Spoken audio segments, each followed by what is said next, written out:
हे फक्त 10 वर्षातलं आहे. जगामध्ये असा एकही माणूस नसेल जो 10 वर्षामध्ये इतका श्रीमंत झाला.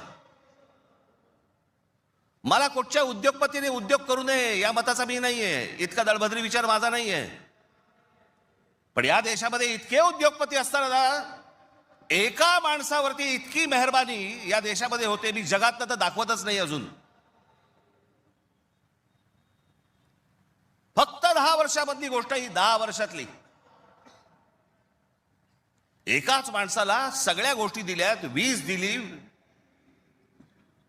सिमेंट बनवण्याच्या उद्योगामध्ये गौतम अडाणी हा माणूस कधी नव्हताच 2014च्या अगोदर. आज देशातला 2 नंबरचा सिमेंटचा व्यापारी येतो. उद्या माणसाने समजा उद्या वीज बंद केली